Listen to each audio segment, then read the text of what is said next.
Hare Krishna. Namaste. Chapter 3, which is entitled as Karma Yoga. Sloka 36.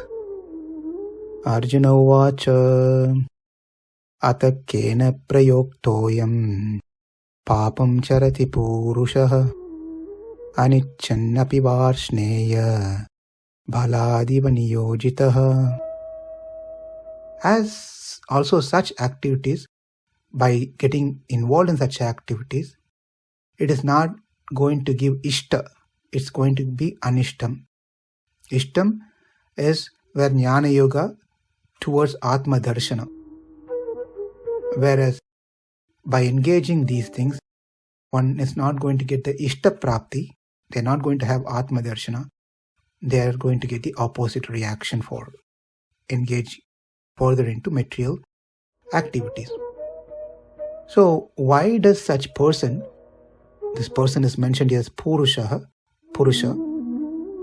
meaning one who knows what is right and what is wrong, who knows engaging with senses is wrong and engaging with Atma is right.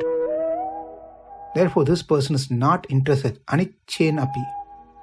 If this person is not interested, then atakkena prayoktoyam, then why, how does he get engaged? Balad iva niyojitaha. Forcefully, helplessly. How does this happen?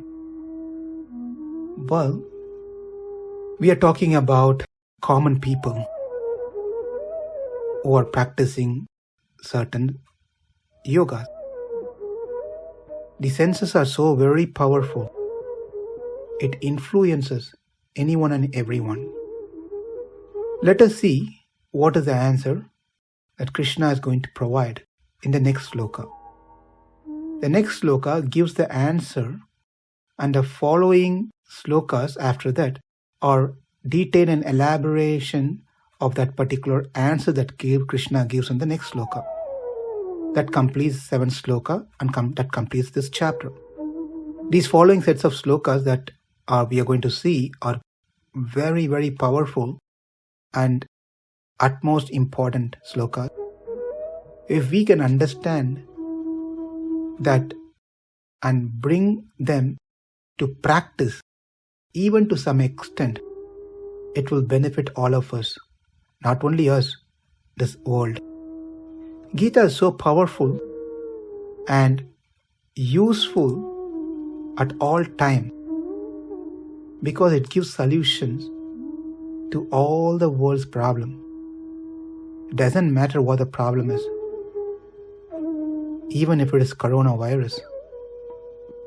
But all we need to have is a complete faith in Krishna's words. Gita teaches us how we deal all this thing in advance. So if we follow a simple, satisfied life, we won't get into any of this problem. Be happy with what we have, not to be greedy. Eating sattvic food, doing some necessary exercises to keep the body going.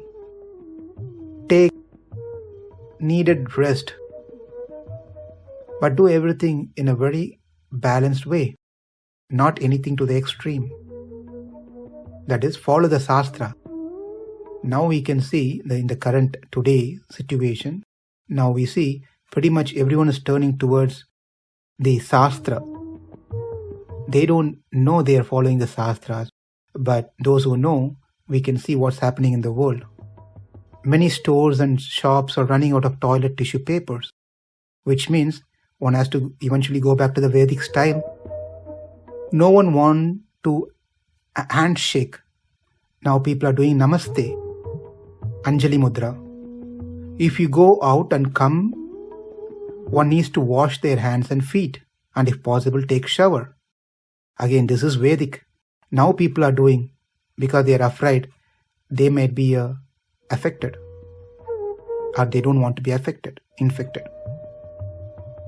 Do not share foods on the same plate or eat other food. This is also Vedic. Now people are afraid to take anyone's food. As much as possible, always one should cook at home and eat. In those days, everything was cooked at home. There was no Bhojanalaya, there's no restaurants. People used to give Annadhana, that's a different thing. But now people have stopped eating outside. They started cooking at home. This is very, very much a Vedic system. Importantly, the Vedic system is to not unnecessarily waste your ability to speak. Now that people have less time of more information from outside because not many people are going out, they have less to gossip. Therefore, that is reduced now. If at all they have to talk something, it's all about the all-pervading, highly manifested coronavirus. That's what people are talking. That's become the gossiping point. The gossiping point of this disease or virus is gone to some point where there are some interesting thoughts going around in the world. Some say the cause is by eating a diseased bird. Some say this is planned a biological weapon. Some say it's nature's punishment towards the mankind. Some say the planets are not in right position, therefore it's causing these things. Some even say since the Tirupati temple was closed, the Lord Balaji doesn't have money to pay his loan back to Kuvera. That is the cause of this problem. It's quite amazing to see so many assumptions going around in the world. These are all assumptions. The truth is going to be revealed in the next sloka by Krishna. People who are students of Gita should know the truth and cause of this. And knowing this truth, one can rectify the mistakes and perfect themselves. Each one of them takes up and practices what's going to be given by Krishna, will have a wonderful world. Atakena prayuktoyam papam charati purushaha anichan apivarshneya bhaladiva niyojitaha. Namaste. Hare Krishna.